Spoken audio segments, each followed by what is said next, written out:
أعوذ بالله من الشيطان الرجيم بسم الله الرحمن الرحیم۔ السلام علیکم اسٹوڈنٹ، میں ہوں آپ کا Quran teacher Qari Muhammad Talha. Online Quran official academy میں آپ کو خوش آمدید کہتا ہوں۔ آج ہم تختی نمبر 2 حروف مرکبات پڑھیں گے، ٹھیک ہے؟ سبق نمبر 1 کی ہم ابتدا کریں گے۔ اعوذ باللہ من الشیطان الرجیم بسم اللہ الرحمن الرحیم۔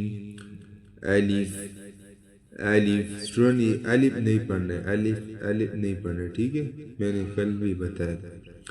الف الف لام الف لام الف لام الف لام الف لام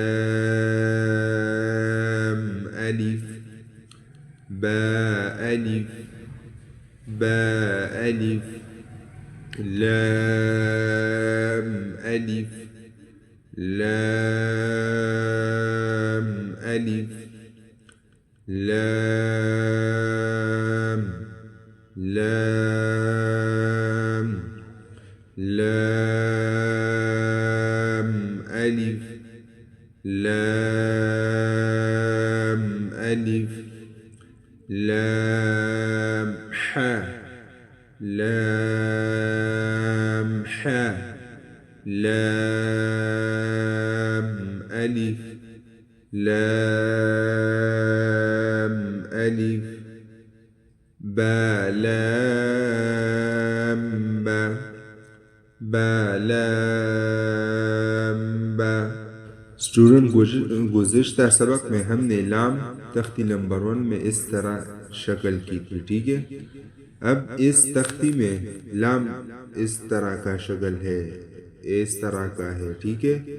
اس طرح کا ہے، اور جو ساتھ ہے یہ الف ہے، ٹھیک ہے؟ الف، یہ الف کا شکل ہے، یہ لام کا شکل ہے، ٹھیک ہے؟ اور یہ الف کا شکل، ٹھیک ہے؟ یہ بھی لام کا شکل ہے، ٹھیک ہے؟ اور یہ ہا، یہ بھی لام کا۔ سو اسٹوڈنٹ، یہ اس طرح ادھر یہ لکھا ہوا ہے اسی وجہ سے کہ قرآن مجید میں اگر ایسا لام آئے تو آپ کو مشکل نہ ہو، ٹھیک ہے؟ اگر ایسا لام الف آئے آپ کو مشکل نہ ہو، تو اسی بنا پر اس تختی میں آپ کو مختلف قسم کی شکل آپ کو دکھاتے ہیں کہ ایک حرف ایک طرح ہوگا لیکن اس کا کئی شکل ہوگی، ٹھیک ہے؟ اگر قرآن مجید میں اس طرح لام الف آ گئے تو آپ نے لام الف نہیں، اگر اس طرح لام آ گیا تو آپ نے گھبرانا نہیں ہے، کیونکہ یہ بھی لام ہے۔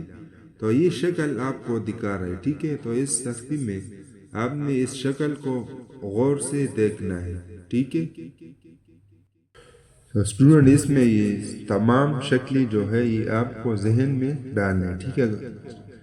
جب قرآن مجید میں اس طرح کا لام آ جائے تو پھر آپ کو کوئی مشکل نہ ہو، ٹھیک ہے؟